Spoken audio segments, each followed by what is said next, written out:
পদত্যাগপত্রে সই করানোর অভিযোগে বিএনপির ৫ নেতাকর্মীর বিরুদ্ধে মামলা। এটা ভালো খবর, কেননা রাজনৈতিক পট পরিবর্তনের পর বিভিন্ন প্রতিষ্ঠানের প্রধানদেরকে পদত্যাগ করানো হচ্ছে জোর করে। সেই দৃশ্য আমরা দেখেছি দর্শক। নিশ্চয়ই এটি খুবই দৃষ্টিকটু ব্যাপার।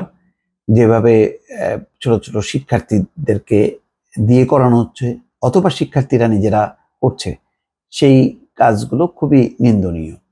এবং শিক্ষা উপদেষ্টা সহ বিভিন্ন পর্যায়ের থেকে বলা হচ্ছে জোর করে এইভাবে পদত্যাগ করানো যাবে না, তারপরও সেটি করা হচ্ছে। এবং এখন দেখা যাচ্ছে যে নেপথ্যে আছে চাঁদাবাজি, অর্থাৎ চাঁদা দাবি করা হচ্ছে, চাঁদা না পেয়ে এই পদত্যাগ করানো হচ্ছে। তেমন একটি ঘটনা পটুয়াখালীর মির্জাগঞ্জ উপজেলার একটি মাদ্রাসায় চাঁদা দাবি ও জোর খাটিয়ে প্রতিষ্ঠান প্রধানের পদত্যাগপত্রে সই আদায়ের অভিযোগে বিএনপির ৫ নেতাকর্মীর বিরুদ্ধে মামলা হয়েছে। গতকাল বুধবার বিকেলে সিনিয়র জুডিশিয়াল ম্যাজিস্ট্রেটের আদালতে মামলার আবেদন করেন মজিদ বাড়িয়া হোসাইনিয়া দাখিল মাদ্রাসার সুপারিনটেন্ডেন্ট মাওলানা মোহাম্মদ হাবিবুর রহমান। পরে আদালত মামলাটি আদালতে নিয়ে তদন্তের নির্দেশ দেন। মামলায় মজিদ বাড়িয়া ইউনিয়ন আওয়ামী লীগের সাধারণ সম্পাদক মোহাম্মদ মোজাম্মেল হোসেন মৃধা সহ ৫ জনকে আসামি করা হয়েছে। অন্য আসামিরা হলেন মজনু মৃধা, দুলাল মৃধা, আব্দুল করিম ও মোহাম্মদ মাসুম।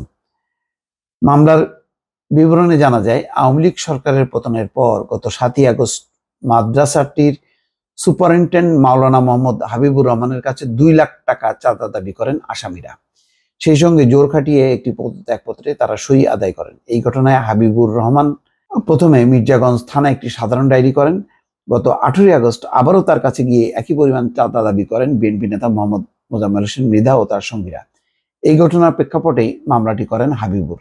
আদালতের বিচারক স্বপন কুমার দাস মামলা আবেদনটি আমলে নিয়ে মির্জাগঞ্জ থানাকে তদন্তের নির্দেশ দিয়েছেন।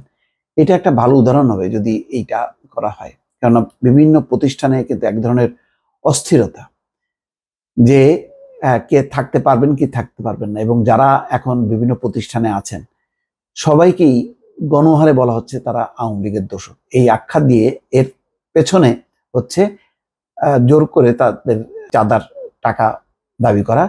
আর একটা হচ্ছে যে ওই প্রধানের পদ থেকে সরিয়ে দ্বিতীয় যে ব্যক্তি আছে তাকে হলো পদায়ন করা। এরকম একটা নোংরা রাজনীতি চলছে সারা দেশব্যাপী, যার কারণে শিক্ষাঙ্গন, স্কুল, কলেজ, বিশ্ববিদ্যালয় সব জায়গায় এক ধরনের অস্থিরতা তৈরি হয়েছে, যেটা বারবার নিষেধ করা সত্ত্বেও সেই কাজগুলো কিন্তু চলেছে এবং তার বেশ কিছু ভিডিও কিন্তু ভাইরাল হয়েছে। এবং এর ফলে এর প্রতিক্রিয়া পড়ছে অন্যান্য প্রতিষ্ঠানে।